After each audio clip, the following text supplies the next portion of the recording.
we're messing with our equipment here. You can tell.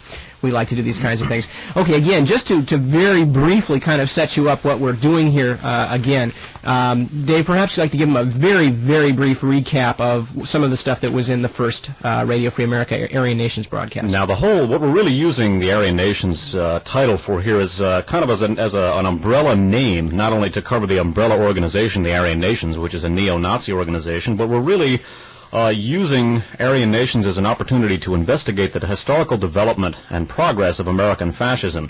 Now, one of the things that we were looking at is the intersection between the forces bringing fascism to bear in Germany and the forces bringing it to bear in the United States. Specifically, the transatlantic industrial axis, which was instrumental in arming Hitler's Third Reich, and which, as we looked at, also played a very key role in not only attempting to overthrow the U.S. government, but in financing domestic fascist groups toward that end. Now, one of the things that we looked at were two attempted military coup d'etat in the United States, two fascist coups. We looked at one in 1934, an attempted coup, where the houses of Morgan and DuPont, the DuPont industrial family, which of course involves DuPont Chemical, also General Motors.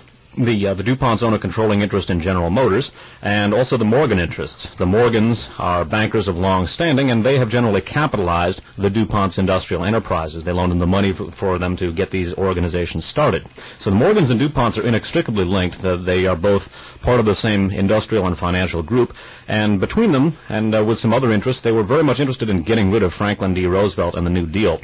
Toward that end, in 1934, they instigated a fascist coup. Fortunately, the man who they picked to lead it was the former commandant of the Marine Corps, Smedley Butler, who, in spite of being an outspoken conservative and critic of the Roosevelt administration, he was not a fascist. He was a loyal constitutionalist, and so he betrayed that coup, and it never came off. It came very close to coming off, and one of the things that we looked at was the fact that General Douglas MacArthur was the first choice of the Morgan interests to head the coup. They were suspicious of Smedley Butler, with good reason, as it turns out, since he betrayed them.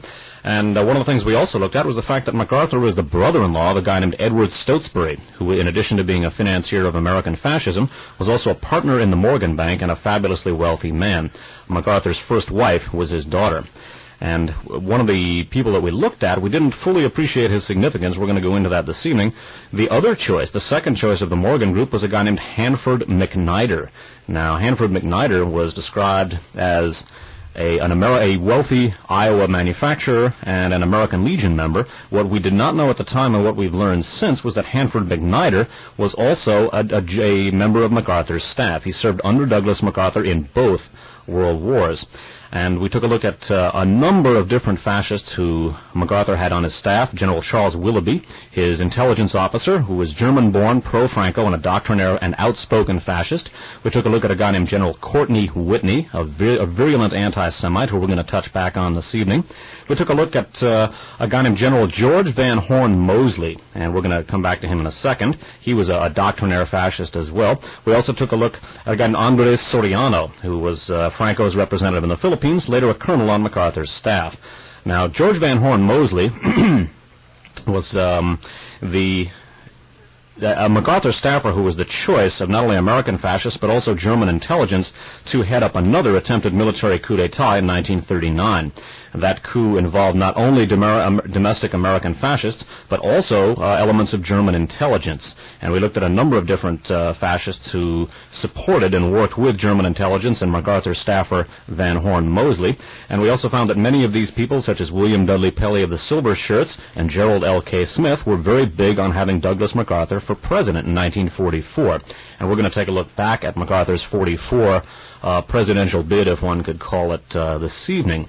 Now, Gerald L.K. Smith ran a thing called the Christian Nationalist Party. He was a doctrinaire fascist, and his Christian Nationalist Party nominated Douglas MacArthur to be president in 1952. Now, the fellow who nominated him was none other than Wesley Swift, who was a key official of Gerald L.K. Smith's party. He also was the founder of the Aryan Nations, or the Christian Defense League, or the Identity Movement, as it is variously known under its shifting series of titles. Now, one of the things that we're going to be looking at this evening, one of the questions we're going to be proposing basically is, was the assassination of President Kennedy the culmination of a long effort on the part of American fascists and elements within the military who resented civilian control of the military as our Constitution, which was established by our Constitution? And we're going to be asking, and we think obviously the answer is yes, is whether or not the assassination of President Kennedy represents the culmination of these events. We looked at two unsuccessful military coups involving or centering around MacArthur's staff, and we're going to take a look this evening at what we think was a successful military coup. Another thing we're going to be looking at is the development of German fascism on both sides of the Atlantic. Again, you can sort of think of German and American fascism as two halves of a tuning fork or a wishbone, where they're joined at the base, because really the forces bringing fascism to power in Germany as well as in the United States are basically that industrial axis of which the Morgans and DuPonts are part. So we're going to be looking at, again, intersections between German and American fascism and both halves of the tuning fork, I guess you could say. And one of the things that we concluded the first broadcast with was a look at how the Nazi Party developed in Germany. In a nutshell, all of the democratic leaders of Germany were systematically assassinated by underground murder organizations which were set up by the German army. These operated in the 20s. Long before Hitler came to power, they were paving his way to power with corpses, specifically the corpses of the democratic leadership of Germany. Now, these units were called the Freikorps and alternately Black Reichswehr, and they were essentially underground extensions of the German military.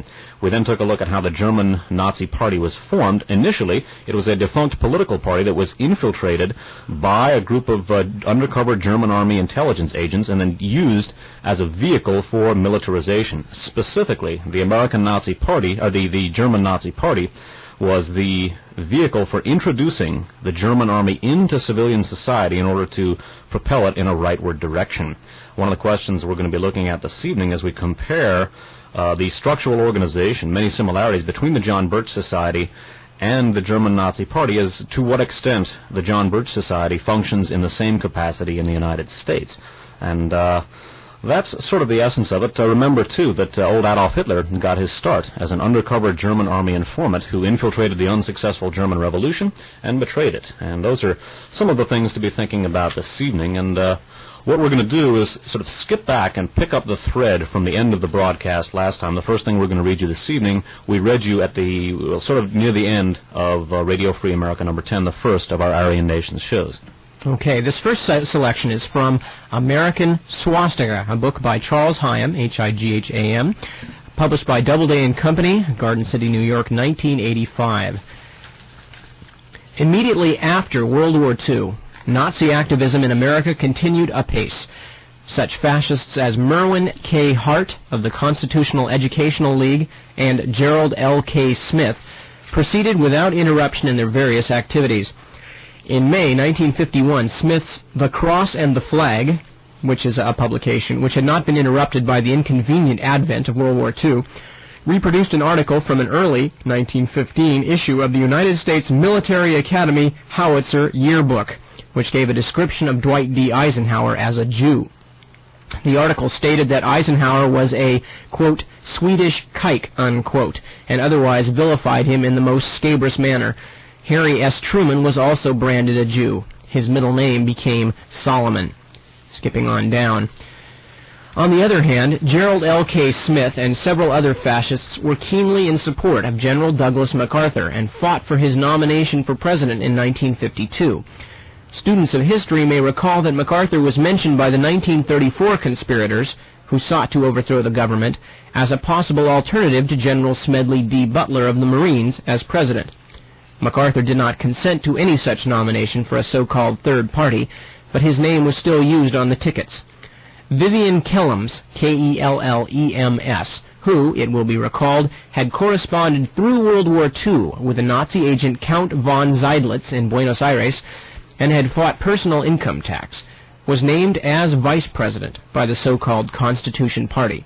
Another nominee was California State Senator Jack Tenney. After Eisenhower's inauguration, the Constitution Party kept up its attack. Senator McCarthy had its full endorsement during the Fort Monmouth scandal, when he used, quote, evidence of a communist spy ring at the fort, quote, in order to flush it free of Jews, unquote. Skipping down. The organizations proliferated in the 1950s to a degree almost inconceivable even in the careless rapture of the early 1940s. There was the Congress of Freedom, not to be confused with the more intellectually respectable CIA-connected Congress for Cultural Freedom, and the aggressive group headed by Dan Smoot of Dallas, a self-styled authority on every aspect of communism, whose favorite targets were Ed Murrow, Jack Kennedy, and, needless to say, Eleanor Roosevelt. There was H.L. Hunt, worth approximately $3 billion with an income of $50 million a year, whose Lifeline Foundation received a postal subsidy and a tax exemption as a religious organization. Lifeline had 300 radio stations and 55 television stations, emitting a constant stream of Nazi-fied propaganda in collaboration with Dan Smoot, Merwin K. Hart, and Gerald Smith. The John Birch Society climbed on the bandwagon. Okay, just a couple of things to point out there real quickly. Again, notice that although MacArthur, in this case, did not want to be put on the ticket of the Constitution Party, he was, in fact, their supported nominee. He had been mentioned earlier by the 1934 conspirators as a perhaps alternative to Smedley Butler. Skipping down a little bit, you notice again that these various groups, especially Dan Smoot's group, favorite targets Ed Murrow, Jack Kennedy. Now, this is in the 1950s when Kennedy was only probably a congressman and then a senator. Jack Kennedy already, and of course Eleanor Roosevelt. And most importantly, perhaps for what we're going to be talking about later, the Hunt family, rearing their heads here, worth $3 billion, an income of $50 million, and running their organization, 300 radio stations and 55 television stations of Nazi propaganda. And we will get back to these folks. Well, a word about the Hunts, who are going to be front and center, particularly H.L. Hunt, has sort of been regarded as a ludicrous figure in American history, and just how ill-conceived that notion is, just how serious a figure H.L. Hunt is, or was, and his sons are today, we're going to be talking about. Just consider, no matter how wild the idea is, if you had 300 radio stations and 55 television stations at your disposal, think about the information you could get out. Think about the information we could get out. It'd be nice. Now, we're going to take a look back at, skip back a couple of years in history now, and we're going to take a look at the attempts to get MacArthur to run, briefly, the attempts to get MacArthur to run for president in 1944. Now, recall that we looked at Van Horn Mosley, Gerald L.K. Smith, who we just heard about, and William Dudley Pelley of the pro-Nazi and Third Reich-linked Silver Shirts, and their efforts to get MacArthur to run for president in 44. Recall that the Silver Shirts, a member of the Silver Shirts, founded the Posse Comitatus, another of the instrumental links in the Aryan nations. And by the way, the Christian Defense League's William Potter Gale was also a member of MacArthur's staff. That's one of the things that keyed our discussion initially. About MacArthur's attempted run at the 1944 presidency, we're going to read about this very briefly from a book called The Years of MacArthur, Volume 3, by a man named D. Clayton James. That book is published in hardcover by Houghton Mifflin Company in Boston in 1985. This third volume is the most recent volume. This 3-volume biography is very famous of MacArthur, and the third volume has just come out. Covers the years 1945, the end of World War II, through 1964 when MacArthur died. And James writes about the 44 campaign here. It is true that the evidence implicating MacArthur directly in the presidential campaign on his behalf in 1944 is slim. He remained well in the background, never publicly revealing an interest in the Republican nomination, and allowing trusted staff officers such as Whitney, Willoughby, Lloyd A. Lerbas, L-E-H-R-B-A-S, and Philip F. La Follette to act as liaisons with dedicated activists in the United States. While the McCormick, Hearst, Patterson, and Scripps Howard publications promoted his command feats in the war against Japan and his attributes as presidential timber, Robert E. Wood, W-O-O-D, the Sears and Roebuck board chairman and former head of the isolationist America First Committee, and Senator Arthur H. Vandenberg, the influential Republican leader from Michigan, plotted a low-key strategy that would have the convention delegates primed to choose MacArthur as a dark horse when the expected stalemate occurred between Thomas E. Dewey and Wendell L. Willkie. But the pro-MacArthur excitement spread beyond their control, with MacArthur for President organizations springing up in several states and a number of notorious reactionaries like Gerald L.K. Smith joining the cause. Now recall that Gerald L.K. Smith, later his Constitution and Christian nationalist parties nominate MacArthur for president. Wesley Swift, founder of the Aryan nations, replace that nomination, as we saw. Now, there are a couple of important things to look at in the section we just read. First of all, take note of something that we're going to come back to shortly, which is that the Army officers here were promoting that MacArthur allowed officers of his staff to basically handle the legwork in generating his presidential candidacy. That's important. We're going to come back to that. For our purposes here, maybe the most important thing is to take a look at Robert E. Wood, head of what D. Clayton James euphemistically refers to as the Isolationist America First Committee, because the America First Committee and its chairman, Robert Wood, who's very close to MacArthur for a long time, were not just isolationists, they were a lot more than that. Indeed. And we're going to read a small section here from Charles Hyam's book, already mentioned, American Swastika. By the way, we're reading a lot of stuff from American Swastika tonight as well. There are many other books about this, and some of them in even more depth than American Swastika, but this is it's an excellent book, and one of the reasons we're going to it so often is that it's currently available. For years we've been talking about this material and have not been in a position to recommend books like Trading with the Enemy and American Swastika by Hyam, which are available at any retail book outlet. So that's one of the reasons we're drumming on this so heavily, is that these are available. It's a tremendous boon. But the material we're reading from this is just a drop in the bucket compared to the other material in the book, and it is currently available. Okay, now again, to sort of draw a larger picture here, as later on we are going to connect elements of MacArthur's staff and their political beliefs with certain events going on in MacArthur's sphere of influence in Asia and Southeast Asia. Right now we're also pointing out the fact that while MacArthur himself, whatever the truth of his political beliefs are, and of course this has been a source of debate for many, many years, the political beliefs of many of his underlings are quite well known, and Dave and I have talked about them. And the involvement of certain of these people in certain other groups, America First being one of them, is something that needs to be looked into a little closer, and that's what we're doing here. Again, from Charles Hyam's American Swastika. On December 17th, 1941, 10 days after Pearl Harbor, Charles A. Lindbergh, the famous Lone Eagle and possibly the most celebrated of America's national heroes, addressed a meeting of 50 individuals of the America First Committee, assembled at the home of Edwin S. Webster, at 35 Beekman Place, New York. Webster was New York Secretary of the committee. Lindbergh said that for years America had been speaking of the Yellow Peril, yet now we, quote, are fighting on the side of the Russians and Chinese, unquote. He went on to say that the U.S. government, quote, had no plan and does not know for what it is fighting, unquote. Lindbergh went on to say that, quote, there was only one danger in the world, namely the yellow danger. That China and Japan in reality were, quote, allied together against the white race, and that Germany, quote, could have been used as a weapon against this alliance, in collaboration with the United States. Lindbergh said that the ideal program would have included Germany taking over Russia and Poland, in collaboration with the British as a bloc against the yellow race and Bolshevism, but that, so he stated, quote, the British and the fools in Washington had to interfere. He said that Britain, quote, was the real cause of all the trouble in the world today. Lindbergh stated that now that the war was on, America First must be on the alert for the time when the American people, by reason of the lists of the missing and statements of war losses, realized they had been betrayed by the British and the administration. And of course, this is the Roosevelt administration.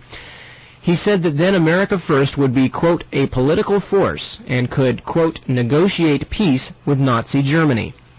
No clearer statement could have been made of the position of the extreme right wing of the United States. America First was at the heart of the international plan to secure a lasting peace with the Third Reich. The philosophy was based on ideological as well as financial considerations. Purity of race and the destruction of Jewry and communism, allied with financial empire building all over the world. In other words, a purpose identical with that of the German extreme right. The keynote speech of America First was delivered by Acting Chairman General Robert E. Wood on October 4th, 1940, before the Chicago Council on Foreign Relations. General Wood contended that totalitarian states could not be destroyed by war, and that a German-dominated Europe would not destroy our foreign trade. Intervention in the war must be avoided at all costs. Skipping down, a friend of the committee was Colonel Robert R. McCormick of the Chicago Tribune, William J. Grace, who had Nazi connections, and Avery Brundage, chairman of the Olympic Games Committee, pro-Nazi and supporter of sending a team to the Hitler Games in 1936, were others prominent in the organization.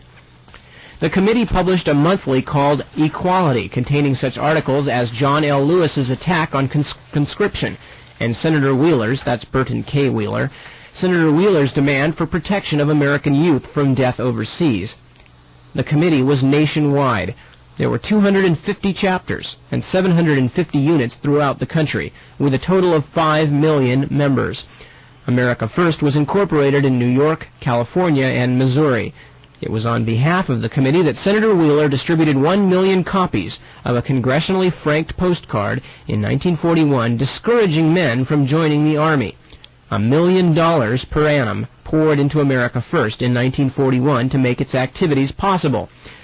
That money was received from Nazi sources, as revealed by J. Edgar Hoover in a secret memorandum to the President dated February 23, 1942, and now declassified at Hyde Park.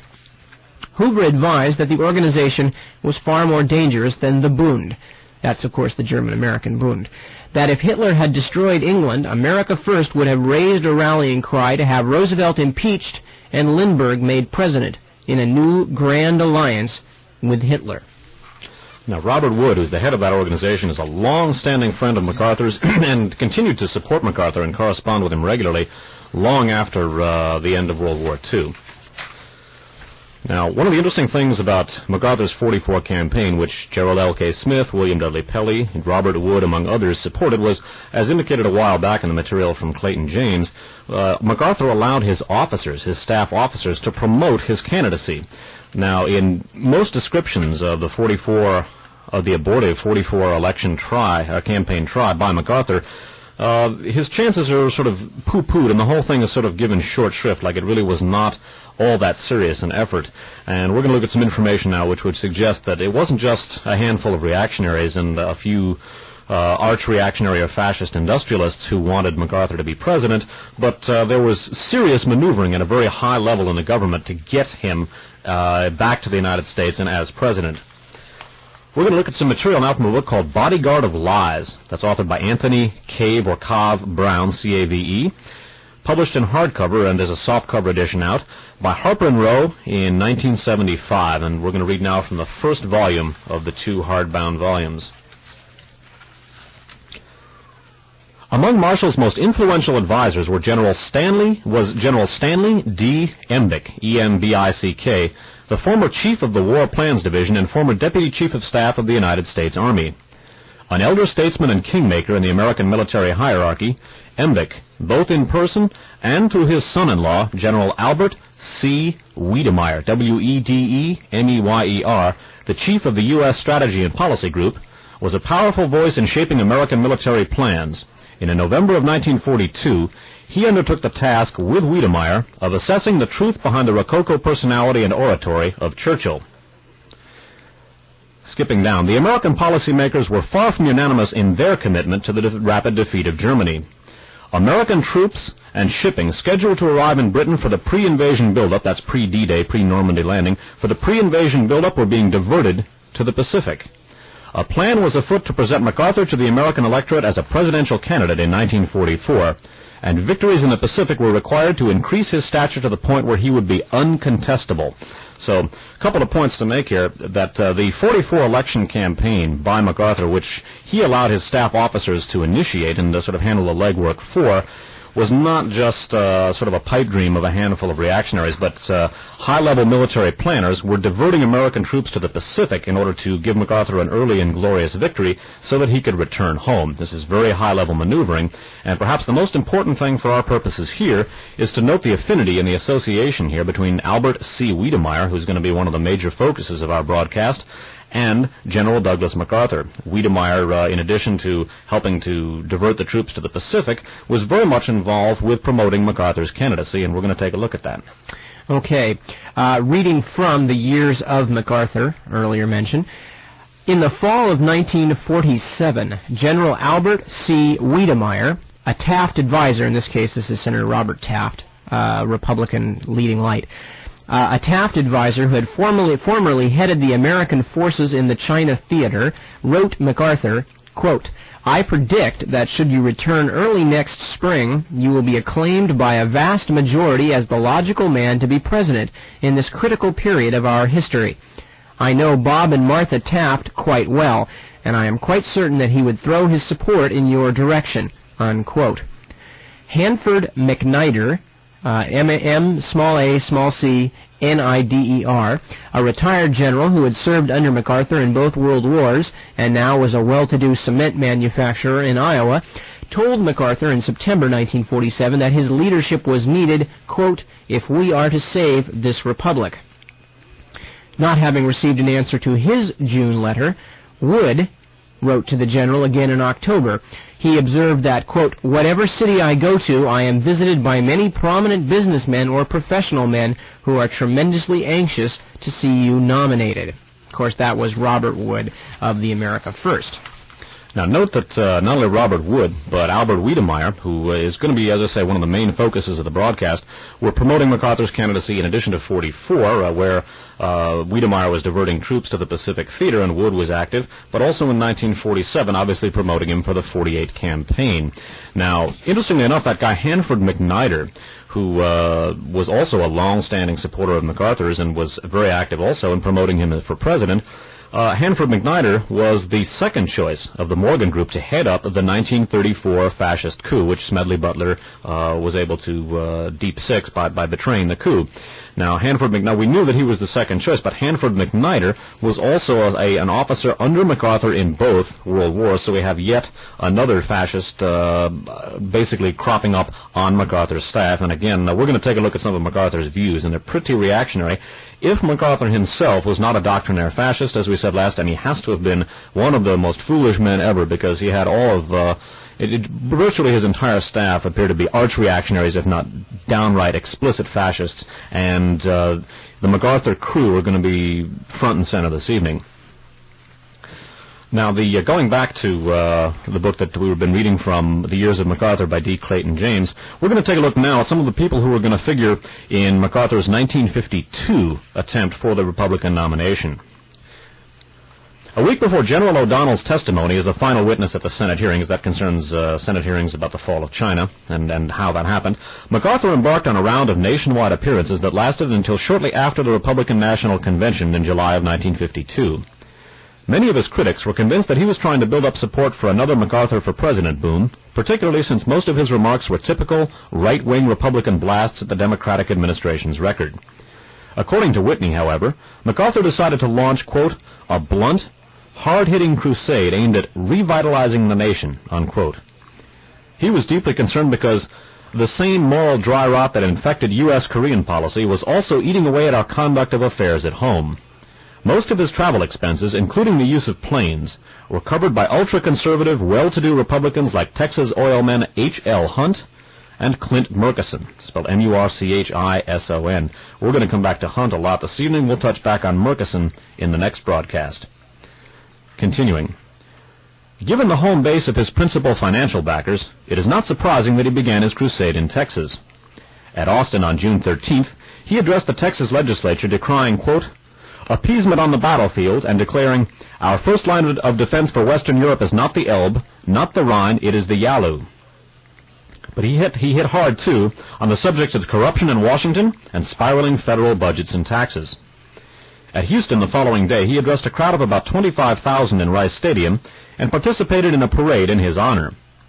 In his Houston speech, he pleased conservatives by warning of the dangers to the free enterprise system posed by an overgrown central government that exercises despotic power, unquote, tramples people's rights, spreads false propaganda to destroy moral precepts, and exacts excessive taxes. One of the things to note as we look at MacArthur's political philosophy here, see if this doesn't sound like some of the people who are on the scene today, and see if some of these phrases don't ring familiar.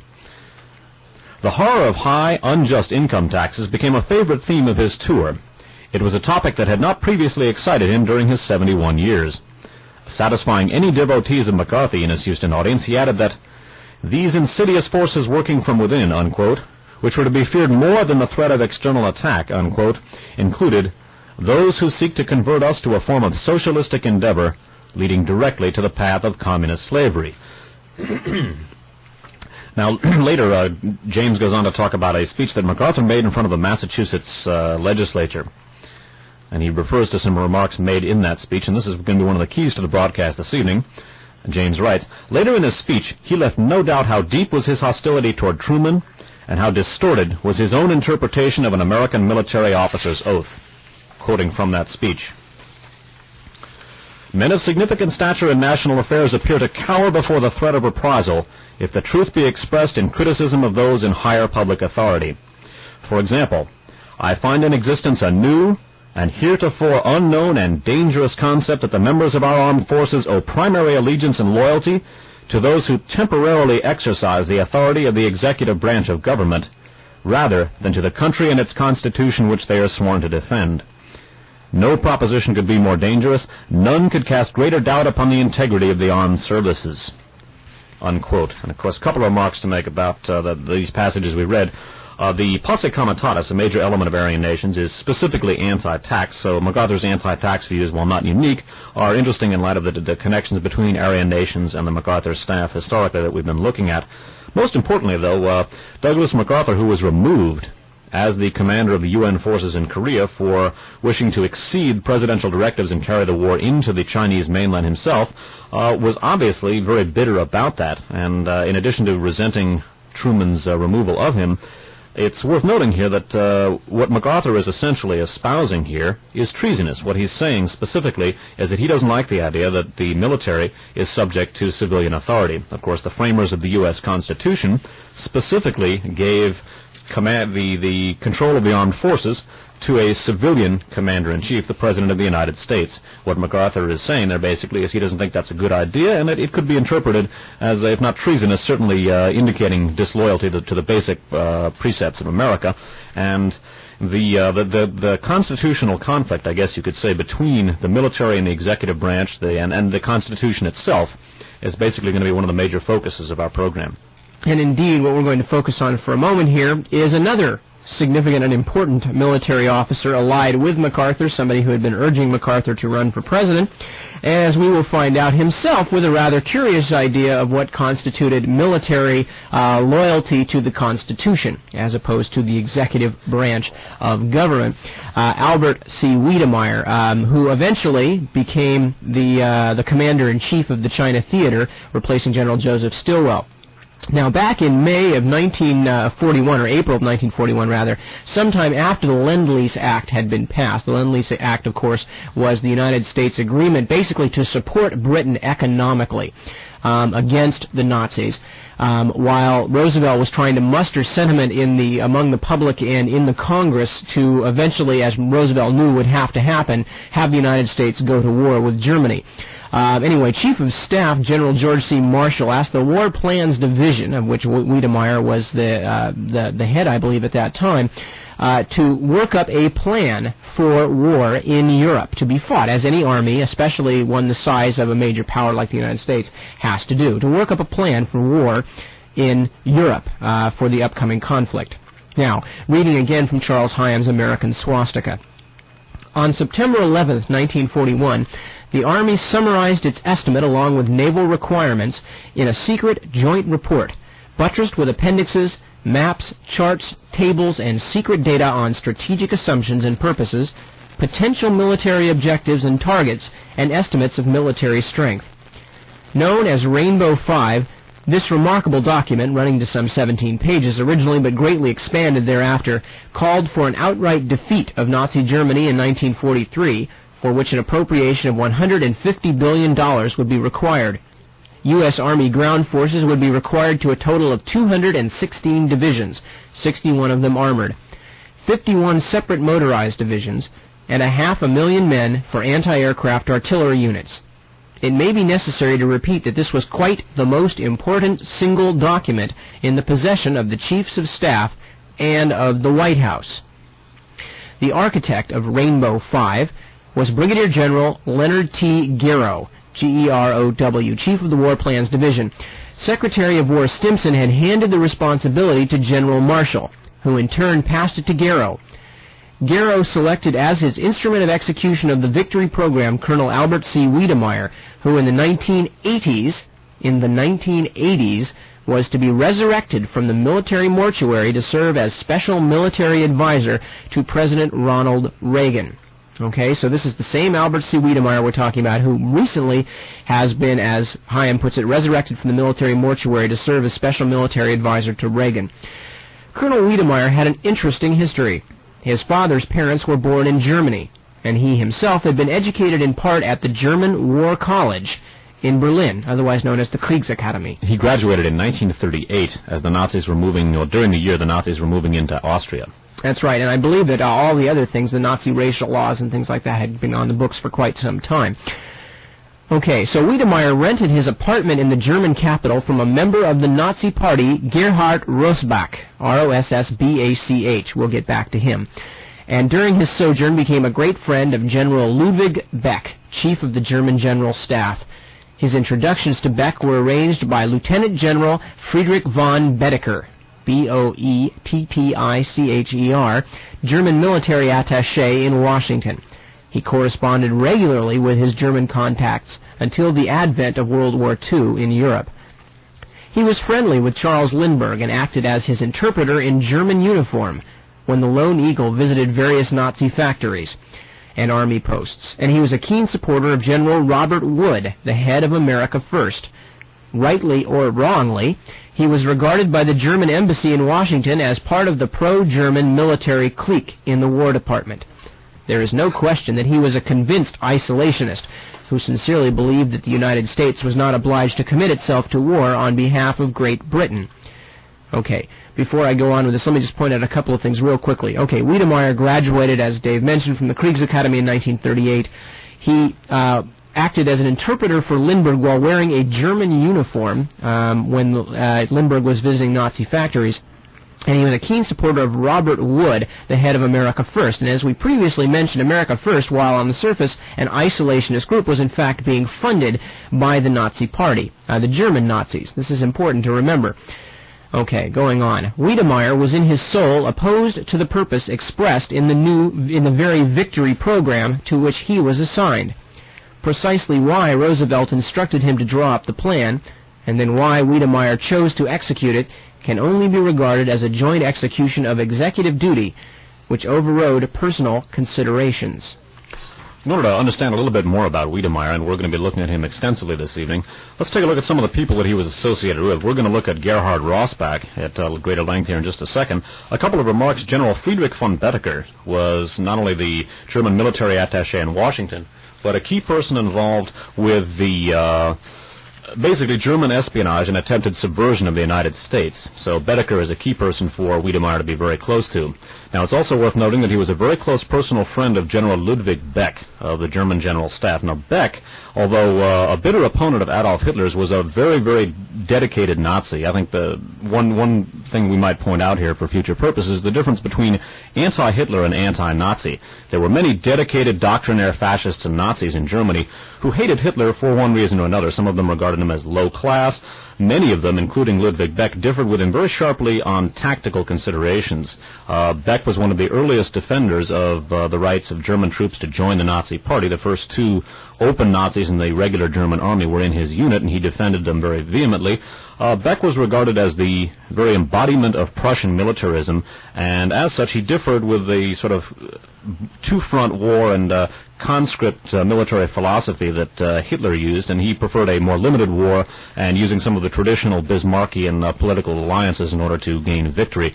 So Beck, who was a very close personal friend of Wiedemeyer's, was a very dedicated Nazi, although he did hate Hitler and eventually was executed by Hitler. It's worth noting, though, that he was a doctrinaire fascist and, as I say, regarded by many as the very embodiment of the spirit of Prussian militarism, which is something I think most Americans would not want to have too closely associated with anyone in our own general staff. Now, Gerhard Rossbach, from whom Wiedemeyer was renting his apartment, is a really, really important figure in the history of Nazism. Now, as we pointed out, the road to Hitler's ascension to power was paved by the Freikorps and Black Reichswehr, who simply murdered anyone who might have gotten in Hitler's way. Gerhard Rossbach was a key Freikorps leader, and we're going to take a look at some of his future endeavors in the Nazi Party in a minute.